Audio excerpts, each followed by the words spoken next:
class to Bubbles, Panics, and Depressions, A World History of Economic Crisis, Week 11. Okay, so you're finished with your exams.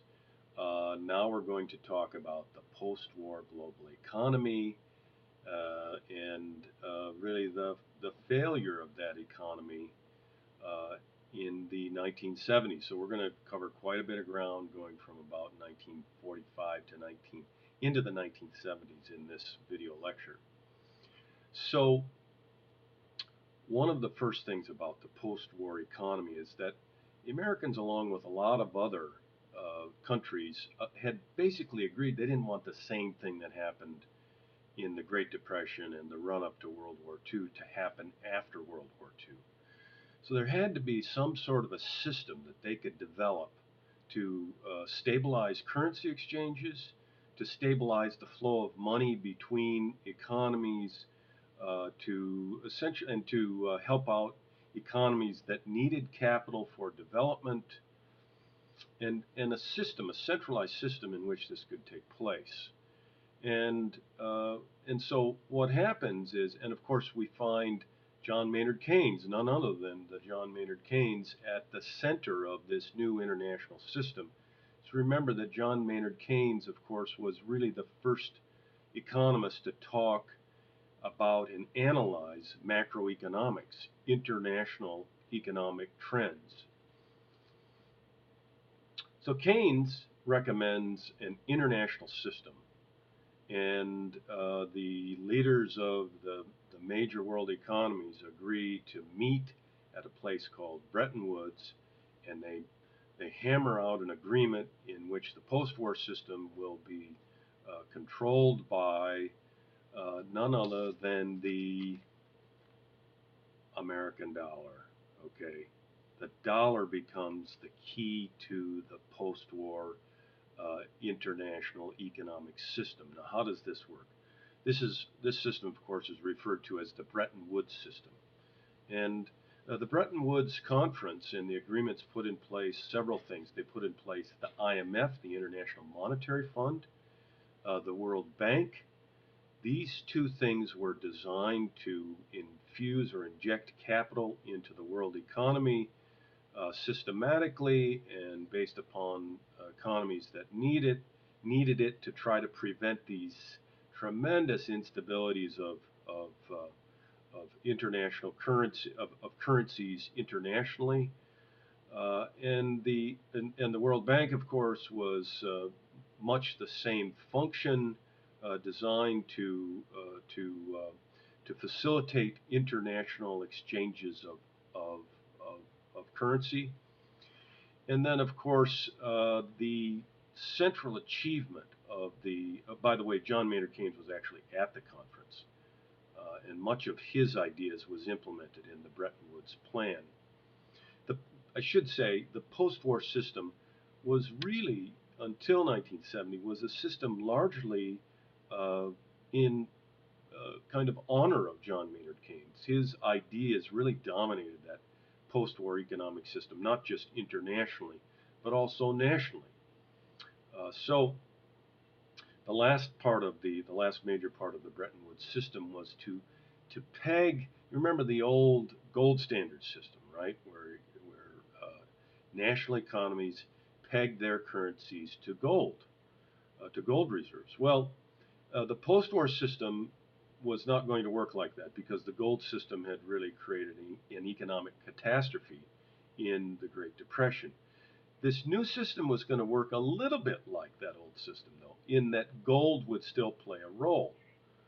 So it wasn't a free-floating currency system like it is today. It was actually a system based upon gold, but the gold would be pegged to the dollar, the American dollar, and then in turn, the American dollar would be pegged to other foreign currencies. So it was in kind of an informal gold system, in which the American dollar became the centerpiece. So so other nations' economies, their currencies could be converted to dollars, and then the dollars could be converted to gold. And The design was supposed to cut out speculative currency purchases and kind of level out some of the instabilities. And the other thing is the United States had the vast majority of the gold reserves, and so the United States basically could fund the world economy through the dollar, which was backed by gold at a certain rate. Okay. Now, this system worked pretty well, especially after the United States put a lot of capital into Europe in the Marshall Plan, and then some more capital into East Asia in the Korean War and the recovery of Japan in the early 1950s. So the system worked because now these other nations had gold. They had dollars. They had access to capital that was needed to produce economic development, and that capital was in the form of the American dollar. So as the post-war economy grew, this system had some of the same problems as the old gold system in that the convertibility to gold was fixed. I think it was fixed at $35 to 1 ounce of gold. And as the post-war, as economies grew, then they grew out of this $35 standard. And eventually, they actually kind of grew out of this system. And so we'll talk about more. We'll talk about the end of the Bretton Woods system in just a second. But let me turn to economic growth between 1950 and 1970. Now, led by the United States, the world economy grew in a very stable and sustained about 3 to 4% economic growth, and unemployment was low, inflation was low, so there was widespread access to goods, consumable goods, and so the economy became incredibly successful. Now, it was a post-war economy based upon housing, the automobile, interstate highways, the development of suburbs, and these are of course all American developments. The GI Bill in the United States was put into place. For the first time, vets were going to get supported by the federal government to attend school, to buy a house, and so this actually the GI Bill was a major form of economic stimulation and economic development in the United States. There was also a great rise in the number of babies being born in the United States, the so-called baby boom, which began in 1947 and really ended in 1962. And in that time period, marriage rates, birth rates, uh, both of those skyrocketed. So you have a much larger, a growing population, much greater demand for goods because of that growing population. And so it's an incredibly prosperous time. Wages in the United States for the average worker doubled between 1950 and 1970. So wages greatly outpaced the inflation rate, and so there's a tremendous prosperity. The Many from the working class actually move into the middle class between 1950 and 1970. They might have bought a house in the inner city in 1950. By 1970, they could afford to buy a house in the suburbs, and they could afford to have their sons and daughters go to college and get professional training. And so you saw this kind of increase in standards of living that was pretty dramatic in this time period. Okay, so all of that came crashing down in the 1970s with the rise of what we call stagflation. Okay, that's a funny term. It's a combination of economic stagnation and high inflation. And so, how did this happen? What happened? So, first of all, back to Bretton Woods. Now, the Bretton Woods system was starting to crack apart in the late 1960s, early 1970s.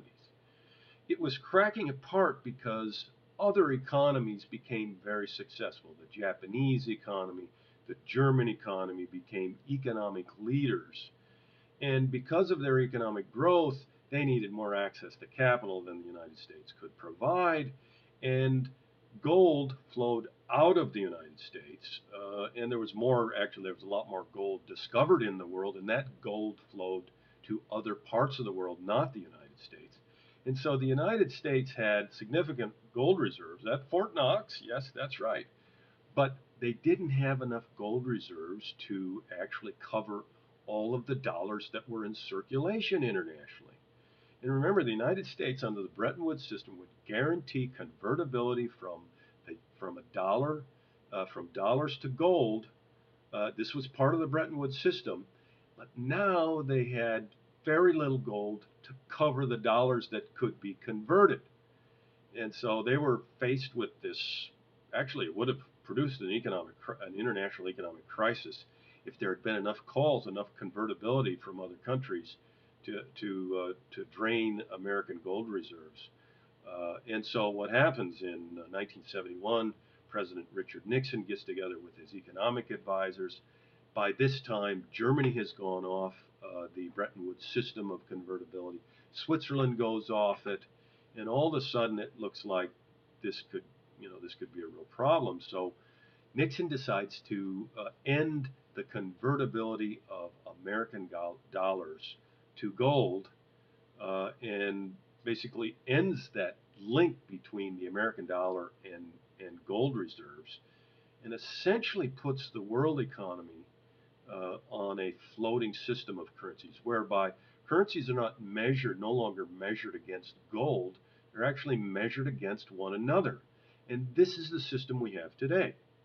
Now, it's inherently more unstable than the Bretton Woods system because there's a lot of currency fluctuations, and you have the ability under this current system to buy speculatively various currencies and see if they go up and make profits that way.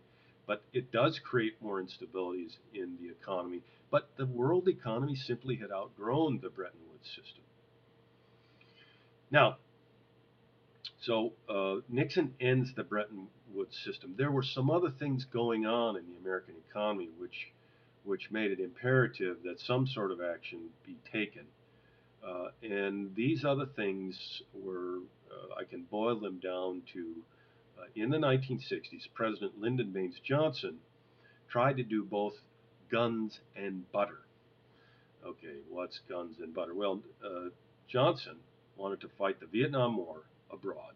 So he spent a lot of money from the Treasury fighting the Vietnam War and borrowed money to fight the Vietnam War. And then at home, the United States was going to end poverty.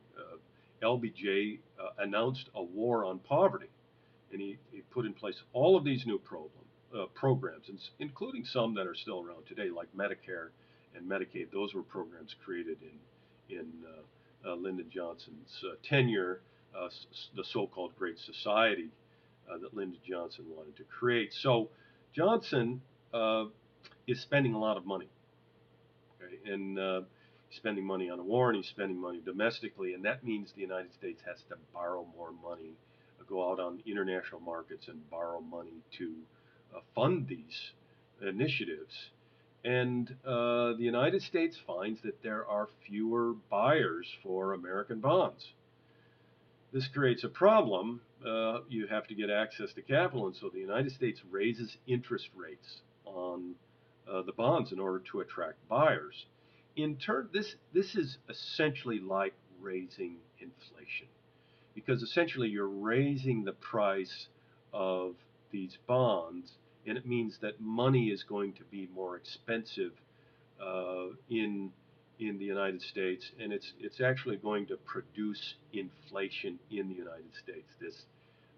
This borrowing, because it's like having it's like printing more money, and that's essentially what's happening in the United States, and printing too much money at a time when there wasn't enough economic growth to keep up with that. So the budget deficits produce inflation. There's not enough buyers of government bonds, so bond prices go up, and this pushes other prices up. And so the United States begins to suffer some inflation and some unemployment by 1971, when Nixon goes off the gold standard, then, or the Bretton Woods standard. then inflation stands at about 6%, unemployment a little bit under that, but it's still, inflation is higher than it's been for most of the post-war period. So now Nixon has to, so he gets off the Bretton Woods system. But, and he tries to solve the inflation problem. He does some things to stimulate the economy by investing in poverty initiatives. He expands Social Security. Uh, and then there are some what we call exogenous shocks from outside of the American system. And the worst of these is the 1973 oil crisis. 1973, war breaks out between the Arab states and Israel. The United States supports the side of Israel. The Arab states, who are now producing a majority of American oil, uh, they actually decide that they're going to punish the Americans, and they put in place an embargo.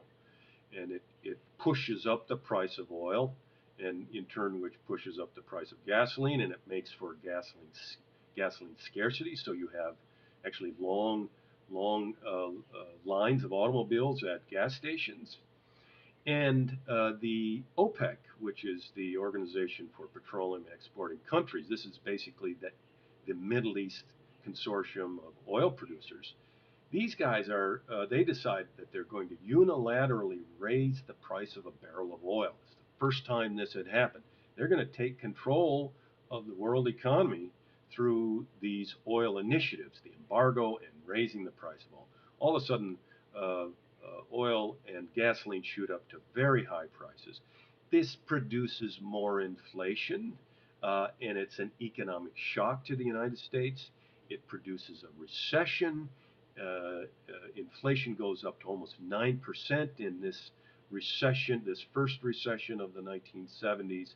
And then as inflation goes up, it dampens economic activity, and then you have a recession in the midst of this inflation, and we call this stagflation.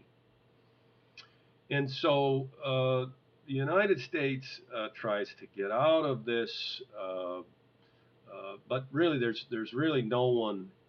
Nixon's economic advisors don't know what to do, because essentially their approach to many presidents' approach to the post-war economy had been Keynesian. You use forms of stimulus to produce economic growth in a recession, and that had worked for the post-war recessions up to the 1970s. But the problem of the 1970s is that Keynesianism would always produce some inflation, because the government would be injecting money, dollars, into the American economy, and this was inherently inflationary. The problem in the 1970s is that you already had high rates of inflation, so doing a Keynesian type of stimulus would actually produce more inflation. And while it actually, this approach actually got the United States out of recession in the mid 1970s, it put the United States back into another recession as inflation grew and reached it reached double double figures by the end of, I think it was 14% by 1980. And so, I mean, think about it this way in very concrete terms. If inflation is running at 14%, then how much is the interest rate that you're going to pay to buy a house? Well, it's going to be about that. It's going to be actually higher than that. People are paying up to 18% annual interest to buy a home. This means that people cannot buy homes. People cannot buy automobiles. So what happens is these very high inflation rates produce continual cycles of stagnation in the American economy. Now let me show you some figures here. If you can see it, let me see if this works. It's backwards. That's not going to work. Yeah. Okay, that's not going to work. Let me just talk through some of these figures. Uh, so the 1973 recession was the longest recession before the 2008 Great Recession. 1973, this recession lasted for 16 months, and the percentage decline in real GDP was 3.1%, and peak unemployment was 6.8%. And that lasted for 16 months, and then you have another recession in 1981, which lasts another 16 months. The real decline in GDP is 2.9%, and the unemployment rate is 10.8%. So, and these are the worst recessions before the 2008 recession. And so, what you have is some very serious shocks to the American economy.